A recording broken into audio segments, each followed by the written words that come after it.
Scott is a triple threat. He does comedy, writes songs, and is a terrible driver. So, along those lines, please give a big round of applause for Scott Schaefer!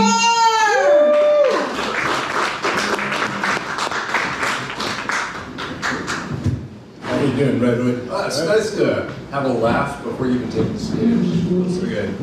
I am going to continue where Steve left off with the food-based humor. Yeah, I see some of you enjoying some food from the kitchen here. Good stuff. Yeah. I hope you're saving room for Thanksgiving dinner too, right? So it's 4 days away, right? You gotta save some room. Are we looking forward to eating those foods that we only eat once a year? Right? Like, you know, stuffing. I mean, no one brings stuffing to dinner unless it's Thanksgiving dinner. That's how good it is, right? Yeah, and if culinary sage were a person, I think it would be doing calisthenics right now. It'd be warming up, you know. Sage is going to have its moment, right? Move over pumpkin spice. It's Sage's turn. Yeah, Thanksgiving I think is the weirdest of all the holidays, in my opinion, because, okay, it's about giving thanks and gathering and fattening up for the winter, all very important things. But at its core, it's a historical reenactment of a dinner. Right? It's just kind of a weird thing to do. And for many families, it's also a Civil War reenactment. Is anyone like bracing themselves for the politics at the dinner table? That uncle or whatever? Yeah.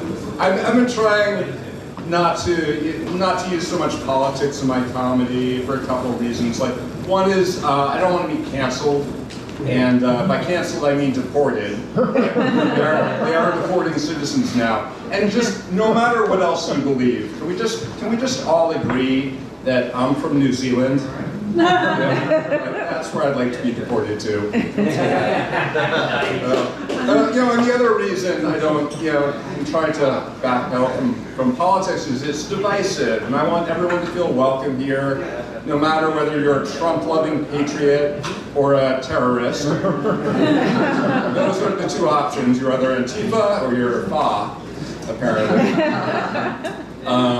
But despite that, I can't help but think about Reagan for some reason, and I know, like, okay, divisive figure, and from the past, like, why am I bringing up Reagan now? Well, I think it's good to look at the past through the lens of the present sometimes, and I can't stop thinking about this one moment when Reagan brought the whole world together in this beautiful way when she performed in the 2024 Olympic breakdancing competition.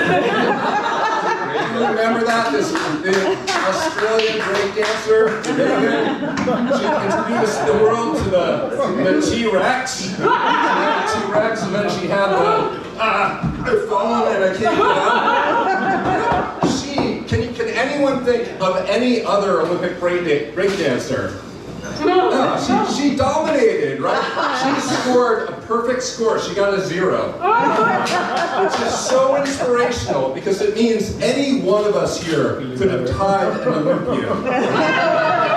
So I think the takeaway from Reagan is if you're going to be bad, just be epically bad. Don't hold back. But back to Thanksgiving, yeah. So I grew up in a small New England town. It was about 15 minutes away from the Old North Bridge where the Revolutionary War started. The shot heard round the world. Yeah, okay, so I came out to California and I tried to describe where I was from by referencing the shot heard around the world. And people were like, you mean Tupac? I think American history is taught a little differently out here. But, so I grew up like very close to the site of the first Thanksgiving, where the settlers and the Native Americans sat down. The Native Americans taught the settlers how to pop corn. And the settlers taught the Native Americans how to turn cranberries into a quivering cylinder with little grooves on it. Yeah, and then they all drank Coca-Cola and sang Kumbaya, and they all lived happily ever after. And I remember learning about this in school, and then I went out to recess to play with my friend Squanto from the Wampanoag tribe. Right, except I didn't because, yeah, there were no Native Americans in my class, or in my town, or, anywhere that I could see.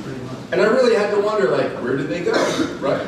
It's a fair question. And in fact, it's such an interesting and important question. There are machines all over to answer this question. What you do, you've probably used them. You go to one of these machines, you put a card in, you punch in a code, and you ask, what happened to the Native Americans? And then you withdraw a $20 bill. And now it pops a picture of Andrew Jackson, right? Yeah. Architect of the Trail of Tears, sort of he really didn't like Native Americans. He was MAGA before there was MAGA, right? He was the original racist uncle. And the Supreme Court actually told him, like, no, you can't do a Trail of Tears. And he was like, I'm not going to listen to 9 guys in dresses. Come on. He did it anyway. And yeah, so, and by the way, I say Native Americans. I had a friend who worked on a reservation, and they were like, what is this with the Native American crap? Like, we're Indians. But I say Native Americans because I don't want to upset the white people.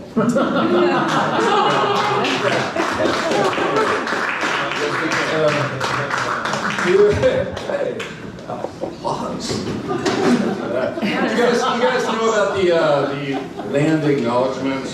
I'm going to read it just to make sure I get it right here. So,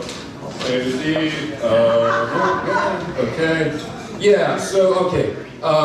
People do this. They'll start a meeting with, we acknowledge that we are gathered on the traditional and unceded territory of the Pomo and Lake Miwok people who have cared for and tended this land since time immemorial. People will do that. And I think it's nice and it's respectful, but it also kind of rubs me the wrong way a little bit for some reason. Like, I just imagine, like, if I invited you to my house and I was like, oh, welcome to my house. Like, the views from the upstairs bedroom, you have to check it out. And like, I have to show you the wine cellar before you go. I just love my house. And, I say my house, but really this house is the unceded property of the former occupants who the governments and my grandparents drove out into the wilderness. It would be a little awkward, right? Like, how would you respond? Like, are you squatting? Like, what happened to them? Like, oh no, they're okay, they're fine. Are you planning on giving your house back? No, come on. Don't history is drenched in blood? Come on. Just want to acknowledge them, because it's nice, right? And I know I just went into a dark territory. I think this holiday gives us a pretty laden plate that's difficult to digest, right? And that's why we have cranberry sauce. Lighten it up a little bit. And I just want to say, don't go with cranberry sauce. The cooked stuff, garbage. Cranberry relish is the way to go. It's just cranberries, navel orange with the peel on, sugar, I see some nodding, throw it in a food processor, whip it up, and it's the best.